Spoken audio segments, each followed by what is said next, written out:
بسم اللہ الرحمن الرحیم۔ السلام علیکم ورحمۃ اللہ وبرکاتہ۔ سورۃ البقرہ کے چند کلمات آپ کے سامنے تحریری طور پر موجود ہیں۔ ان کلمات کو کس طرح پڑھنا ہے اور ان پر جو تجویدی قوانین جاری ہوتے ہیں ان کا اجرا کس طرح کرنا ہے، یہ ہمارا آج کا سبق ہے۔ تو سب سے پہلے ان کلمات کو پڑھیں گے۔ یہاں پر غنہ کریں گے، قاف کو پر بھی پڑھیں گے اور یہاں پر قلقلہ بھی ہوگا۔ واو مدہ آنے کی وجہ سے ایک الف کی مقدار درازگی بھی کی جائے گی۔ کھڑی زبر کا خیال کرتے ہوئے اسے ایک الف کی مقدار دراز کریں گے۔ نون پر تشدید آ گئی ہے، غنہ ہوگا، غنہ زمانی مظہرہ۔ الف مدہ کی وجہ سے یہاں بھی ایک الف مقدار دراز کیا جائے گا۔ اس میں اجرات اللہ کے لام کو باریک پڑھیں گے اور کھڑی زبر کا خیال کرتے ہوئے اسے دراز کریں گے۔ من یقول آمنا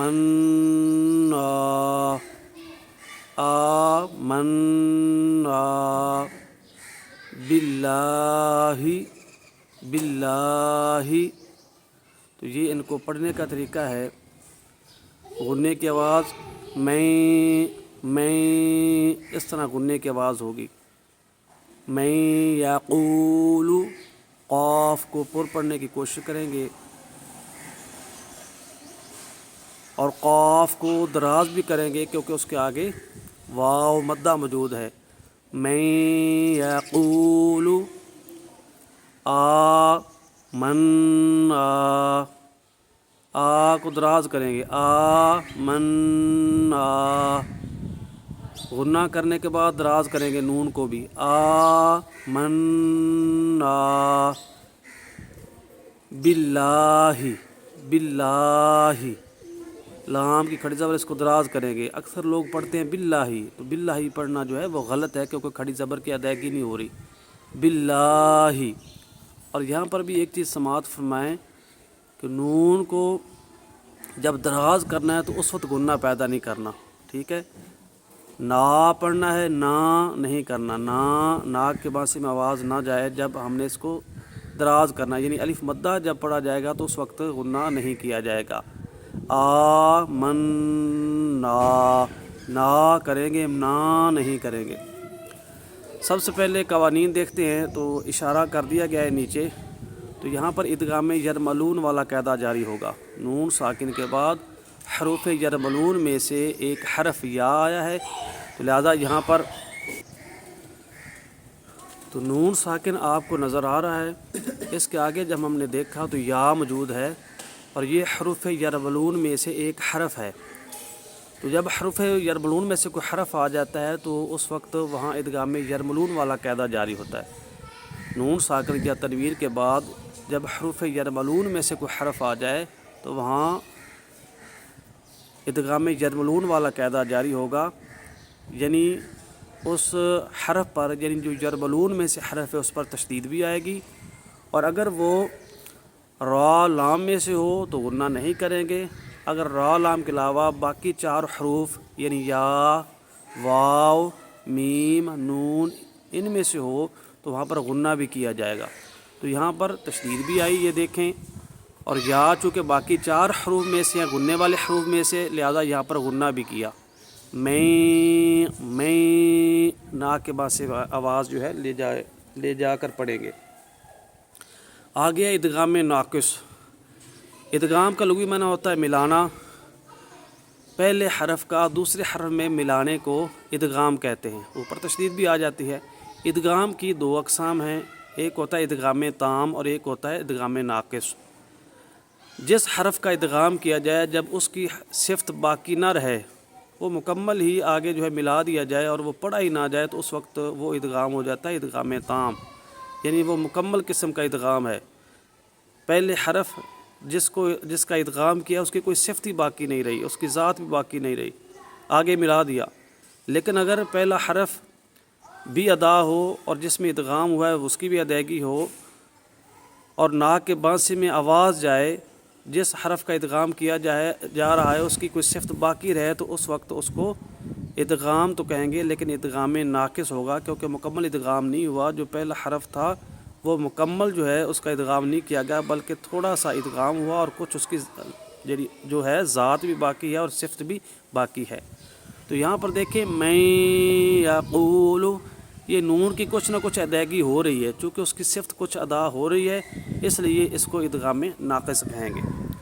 مخارج بار بار بیان ہو چکے، میم جو ہے دونوں ہونٹوں کے خشکی والے حصے سے، نون جو ہے زبان کے کنارے اور اوپر والا تالو کا آگے والا حصہ جو منہ کی طرف ہے، یا زبان کے درمیان اور تالو کے درمیان سے، قاف زبان کی جڑ اور تالو کے نرم حصے سے، واو جو مدہ ہے یہ منہ کے خالی حصے سے، لام زبان کے کنارے اور اوپر والا تالو جو منہ کی طرف ہے اس کی طرف سے، اور حمزہ کی جو ادائیگی ہے وہ حلق کے نیچے والے حصے سے۔ میم کا مخرج بیان ہو چکا، نون کا مخرج بیان ہو چکا، الف مدہ یہ جوف دان یعنی منہ کے خالی حصے سے ادا ہوتا ہے، با دونوں ہونٹوں کے تلی والے حصے سے، لام کا مخرج بیان ہو چکا یہاں پر، اور ہا حلق کے نیچے والے حصے سے ادا ہوگا۔ نیچے ہے زبر، تو یہ جو اوپر علامت موجود ہے یہاں پر بھی موجود ہے، یہاں پر بھی موجود ہے، یہاں پر بھی، یہ اوپر جو علامت اس کو زبر کہتے ہیں، یہ حرف کے اوپر ہوتی ہے یہ علامت اور منہ کھول کر ادا کی جاتی ہے۔ اس کا دوسرا نام فتحہ ہے، جس حرف پر فتحہ ہو اس کو مفتوح کہتے ہیں، ٹھیک ہے۔ آگے ہے سکون، یہ جو دال نما علامت ہے اس کو سکون کہتے ہیں، اس کا ایک نام جزم بھی ہے، دوسرا نام سکون ہے۔ جس حرف پر سکون ہو اس کو ساکن کہتے ہیں، اور ساکن حرف کو اس سے پچھلے حرف سے ملا کر پڑھتے ہیں۔ آگے اشارہ کیا گیا کہ یہاں پر جو غنہ ہوگا نا وہ غنہ زمانی مخففہ ہوگا۔ غنہ کا لغوی معنی ہے ناک کے بانسے میں آواز لے جانا۔ غنہ کی جو ابتدائی طور پر اقسام ہیں وہ دو ہیں، غنہ آنی اور غنہ زمانی۔ غنہ آنی وہ ہوتا ہے جو آنے واحد میں ادا ہو جائے، جلدی سے ادا ہو جائے، وہ نون اور میم کی ذات میں پایا جاتا ہے، اور غنہ زمانی وہ ہوتا ہے جس کے ادائیگی میں وقت لگے، ایک الف کی مقدار غنہ جو کیا جاتا ہے اس کو غنہ زمانی کہتے ہیں۔ غنہ زمانی کی دو اقسام ہیں، ایک ہوتا ہے غنہ زمانی مظہرہ اور ایک ہوتا ہے مخففہ۔ اور غنہ زمانی جو مخففہ ہوتا ہے وہ ناک کے بانسے میں نون کو جو ہے چھپا کر ادا کیا جاتا ہے، اور ایک الف مقدار اس کی آواز جو ہے ناک کے بانسے میں جاری رہتی ہے، ناک کی جڑ میں، اس کو غنہ زمانی مخففہ کہتے ہیں۔ تو یہاں پر غنہ زمانی مخففہ ہے، میں نون کو اس کے اصلی مخرج سے ادا کرنے کے بجائے ناک کے بانسے میں چھپا کر ادا کیا جا رہا ہے، اور ایک الف مقدار جو ہے آواز جاری رہی ہے، اس لیے اس کو غنہ زمانی مخففہ کہیں گے۔ لیکن اگر نون کو اس کے اصلی مخرج سے ادا کیا جائے اور ساتھ ساتھ ناک کے بانسے میں آواز لے کر جائے تو اس وقت وہ غنہ زمانی مظہرہ ہوگا، بشرطے کہ ایک الف کی مقدار جو ہے نا ناک کے بانسے میں جاری رہے۔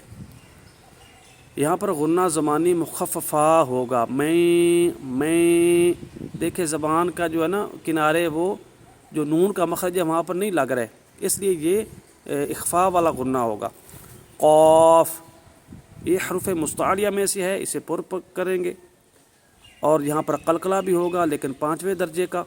قاف پر قلقلہ ہوگا کیونکہ قلقلہ جو ہے وہ صفت لازمہ ہے، وہ ضرور ادا ہوگی اگرچہ کم درجے کی کیوں نہ ہو، تو یہاں پر سب سے کم ترین درجے کی ہے، یعنی 5ویں درجے کا۔ واو مدہ، واو ساکنہ موجود ہے، اس سے پہلے پیش ہے تو یہ واو مدہ ہے، لہذا واو مدہ کو ایک الف مقدار دراز کریں گے۔ پیش، یہ جو آپ کو علامت نظر آ رہی ہے اس کو پیش کہتے ہیں، اس کا دوسرا نام ضمہ ہے، اس کو ہونٹ جو ہے گول کر کے ادا کرتے ہیں، جس حرف پر ضمہ اس کو مضموم کہتے ہیں۔ آگے تشدید، یہ جو 3 دندان والی علامت موجود ہے اس کو تشدید کہتے ہیں، جس حرف پر تشدید اس کو مشدد کہتے ہیں، اور مشدد حرف کو 2 مرتبہ پڑھتے ہیں، ایک مرتبہ پچھلے حرف سے ملا کر اور دوسرا خود اس کی حرکت کے مطابق۔ اب ہم اس کو پیچھے بھی ملائیں گے اور جو اس کے اوپر حرکت ہے اس حرکت کے مطابق بھی اسے پڑھیں گے 2 مرتبہ یعنی پڑھا جائے گا، اور جب بھی مشدد حرف پڑھیں گے اس کو 2 حرفوں جتنی دیر لگا کر پڑھیں گے۔ اس کے بعد حمزہ، یعنی یہ جو ہے اس کو الف نہیں پڑھیں گے کیونکہ خالی ہو تو الف ہوتا ہے، جب زبر زیر پیش آ جائے تو حمزہ بن جاتا ہے، اور یہ حمزہ قطعی ہے، وصل کے وقت نہیں گرے گا۔ کھڑی زبر، یہ جو اوپر علامت موجود ہے اس کو کھڑی زبر کہتے ہیں، اس کا دوسرا نام کھڑی حرکت ہے، اس کو ایک الف مقدار دراز کرتے ہیں، لہذا یہاں پر جب اس کو حمزہ کو ادا کریں گے تو ایک الف مقدار دراز کر کے ادا کریں گے۔ غنہ زمانی مظہرہ، یاد رکھیں کہ نون پر تشدید آ جائے یا میم پر تشدید آ جائے تو وہاں پر غنہ زمانی مظہرہ ہوتا ہے، لہذا یہاں پر غنہ زمانی مظہرہ ہوگا، یعنی زبان کے کناروں کو تالو کے آگے والے حصے جو کہ منہ کی طرف ہے لگا کر خوب جماؤ کے ساتھ نون کو اس کے مخرج سے ادا کریں گے، اور ساتھ ساتھ ناک کے بانسے میں ایک الف مقدار تک آواز جاری رکھیں گے، آمن اس طرح کر کے۔ الف مدہ، الف سے پہلے زبر موجود ہے تو الف مدہ ہے، اس کو ایک الف مقدار دراز کریں گے۔ نا پڑھنا غلط ہے، یعنی اس کو نا نہیں پڑھیں گے، نا پڑھیں گے، نا کو نا پڑھنا غلط ہے، ما کو ماں پڑھنا غلط ہے۔ حروف منقوطہ، جن حروف پر نقطہ ہوتا ہے اس کو منقوطہ کہتے ہیں، اور جن پر نقطہ نہ ہو ان کو غیر منقوطہ کہتے ہیں۔ اس میں 2 حروف غیر منقوطہ ہیں، یہ جو حمزہ ہے کوئی نقطہ اس پر موجود نہیں، میم پر بھی کوئی نقطہ نہیں، یہ بھی غیر منقوطہ، نون کے اوپر نقطہ موجود ہے لہٰذا اس کو منقوطہ میں شامل کریں گے، یہی حال باقی حروف کا ہے۔ با پر قلقلہ ہوگا لیکن سب سے کم درجے کا، 5ویں درجے کا۔ لام باریک پڑھا جائے گا، اس میں جرات اللہ کے لام سے پہلے زیر ہو تو اس کو باریک پڑھتے ہیں، اس میں جرات اللہ کے لام سے پہلے زبر یا پیش ہو تو اس کو پر پڑھا جاتا ہے، تو یہاں پر باریک پڑھا جائے گا کیونکہ پہلے زیر ہے۔ کھڑی زبر، اس کا بیان ہو چکا کہ یہ کھڑی زبر، اس کو کھڑی حرکت بھی کہتے ہیں، ایک الف مقدار سے دراز کرتے ہیں، لیکن یاد رکھیں جب اس میں جرات اللہ پر کھڑی زبر ہو تو اس کو تعظیماً 5 الف کی مقدار تک دراز کرنا جائز ہے، لہٰذا اگر کوئی اس کو زیادہ دراز کرے گا تو درست ہے۔ اذان میں بھی ہم جب اذان میں اللہ اکبر کہتے ہیں نا تو دوسری مرتبہ جب کہا جاتا ہے تو اس وقت زیادہ دراز کیا جاتا ہے، تو اس قانون کی وجہ سے دراز کیا جاتا ہے، تعظیماً 5 الف کی مقدار تک دراز کرنا جائز ہے۔ اللہ اکبر، اللہ اکبر، یہ دوسری مرتبہ جب اللہ کی کھڑی زبر کو ادا کیا تو زیادہ دراز کیا، اس کی یہی وجہ ہے۔ آگے باللہ کو، باللہ پڑھنا حرام ہے کیونکہ کھڑی زبر جو ہے ختم ہو جائے گی، زبر آ جائے گی، تو بالکل ہی مد اصلی ختم کر دی، اس لیے اس کو پڑھنا اس طرح حرام ہے، لیکن اکثر لوگ باللہ ہی پڑھتے ہیں، یعنی جہاں بھی اس میں اللہ کا نام آتا ہے اس کی کھڑی زبر کو ختم کر دیتے ہیں، حبیب اللہ، رسول اللہ، آمنت باللہ، یعنی اس طرح محمد رسول اللہ، یعنی ہر جگہ پر آپ دیکھیں گے تو اللہ کی اوپر موجود کھڑی زبر کو چھوڑا جاتا ہے، اور یہ غلطی عام ہے اور ہے بھی یہ حرام غلطی، لحن جلی والی غلطی ہے، سے بچنا چاہیے۔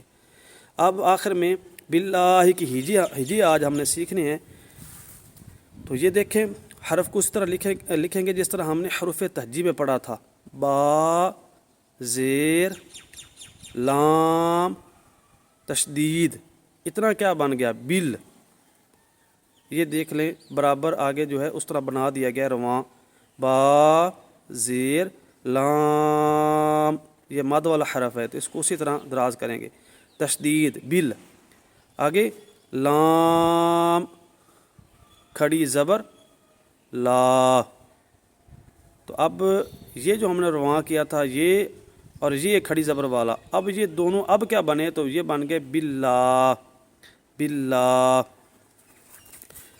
ہا زیر ہی، ہا زیر ہی، اب یہ جو ہم نے ہجے کیے اس کا رواں اتنا بنا، اب پیچھے جو ہم نے رواں کر لیا تھا اتنے تک، تو اب اس رواں کو اور اس رواں کو شامل کر کے برابر اب کیا بنے گا باللہ، باللہ، با زیر لام تشدید بل،